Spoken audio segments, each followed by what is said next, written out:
So, in the next 10 minutes, we're watching a man meet his girlfriend's parents for the weekend, and somehow that turns into the worst family visit since someone invented come in for tea. Because this isn't just awkward dinner chat. This is hypnosis, rich weirdos, body snatching surgery, and a family so creepy it makes smiling feel illegal. The movie opens with Andre Hayworth walking through a quiet suburban neighborhood at night, trying to find his girlfriend's house. Already, the place feels wrong. It's too quiet, too clean, and too empty, like the street has been wiped down after a crime. Then, Andre notices a car slowly following him. Not lost, not parking, following him like it's about to offer him a ride straight into a missing poster. Andre tries to keep calm, but before he can escape, a mysterious driver wearing a Black Knight helmet attacks him and drags him into the car. So straight away, the movie is basically saying, welcome to the suburbs, where the lawns are perfect and the kidnappings are organized.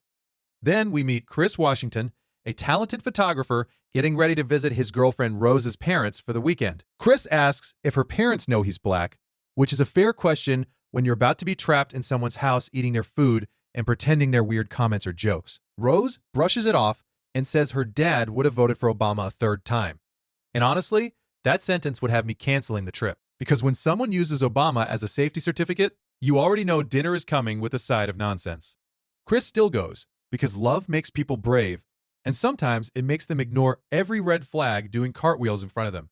On the drive, his best friend Rod works for the TSA and is instantly the smartest man in the film. He jokes about Chris going to meet this white family, but underneath the jokes, he's basically saying, brother, this is how documentaries start. And he's not wrong. On the way, a deer runs into the road and gets hit by their car. Chris is shaken and goes to check on it in the woods. Then the police show up, and even though Rose was driving, the officer asks Chris for ID. Rose gets defensive and stands up for him, which looks sweet at first, but later, it feels darker because maybe she doesn't want Chris officially connected to this trip at all. That's what this movie does. It takes a nice moment and later reveals it was wearing a villain mask. They arrive at the Armitage house, and of course, it's huge, rich, isolated, and surrounded by forest. Because horror families never live near a McDonald's, do they? It's always 20 minutes past no signal. Chris meets Rose's parents, Dean and Missy. Dean is way too friendly. Missy is calm in a scary way, and both of them smile like they learned human behavior from a YouTube tutorial. Dean gives Chris a tour and introduces Georgina the housekeeper and Walter the groundskeeper.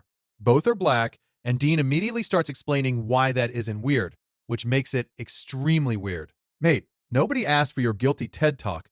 Georgina acts polite but strange, like her face is smiling while her soul is trying to escape.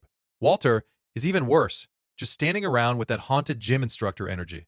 Later, everyone sits outside having drinks, and Dean asks Chris about his parents. Chris explains that his mother died in a hit and run when he was 11, and you can see the guilt still sits with him. Then, Rose's brother Jeremy arrives, and this guy is instantly a problem. He has that drunk rich kid energy where he's either about to start a fight or tell you his dad knows a lawyer. At dinner, Jeremy gets aggressive, talking about Chris's body, genetics, and fighting ability.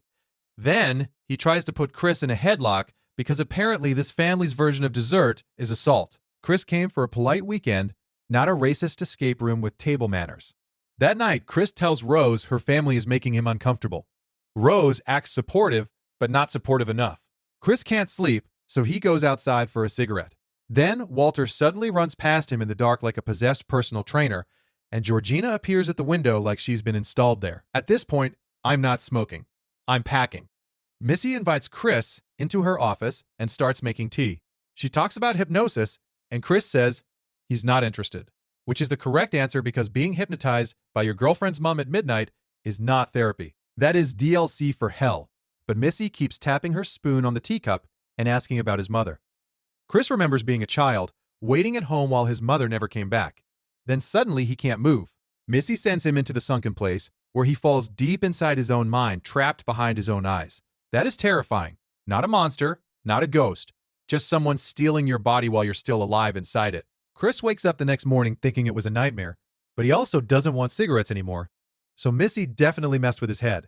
He walks around taking photos, but Walter and Georgina still feel completely off. Chris tells Rose he thinks her mom hypnotized him, and Rose acts shocked, but not shocked enough for me. If my mom hypnotized my boyfriend overnight, I'd be doing more than a soft little, what? Then the garden party starts, and somehow it gets worse. A load of rich white guests arrive, and every single one talks to Chris like he's an item at an auction. They ask about his body, his strength, his race, and one woman practically checks him out like she's shopping for a secondhand sofa. Chris is standing there being socially scanned like a barcode. He spots another black man at the party, Logan, and feels relieved for about 3 seconds. But Logan is wrong. He dresses older, speaks stiffly, and acts like someone copied a human but forgot to install the personality pack. Chris tries to connect with him, but Logan is too polite, too calm, and way too broken behind the eyes. Chris goes upstairs to charge his phone and finds it unplugged and almost dead. He suspects Georgina, while Rose tells him not to worry. No, absolutely not. If your phone keeps dying in a murder mansion, you do not relax. You start sending smoke signals and biting through walls. Chris calls Rod and tells him about the weird family and hypnosis. Rod instantly knows something is wrong because Rod respects red flags. Back at the party, Chris takes a photo of Logan and the flash snaps something loose in him. Logan suddenly rushes forward and screams, "Get out! Not leave soon! Not! This family is a bit much." He screams the title of the movie straight into Chris's face. The family calls it a seizure because apparently in this house, every emergency is just awkward party behavior. And this is the middle warning right here. When the only other black guy at the party breaks character and tells you to run, that is not a misunderstanding. That is God sending you a spoiler with flash photography.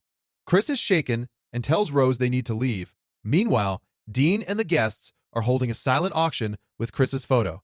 So now we know they aren't just being weird.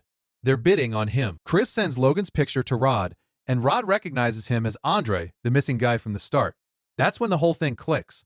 Andre didn't just disappear. He got turned into Logan. Chris finds a box of photos in Rose's room, showing her with multiple black partners, including Walter and Georgina. So Rose lied. Chris wasn't the first. She's been doing this for ages. This woman isn't a girlfriend. She's recruitment with nice hair.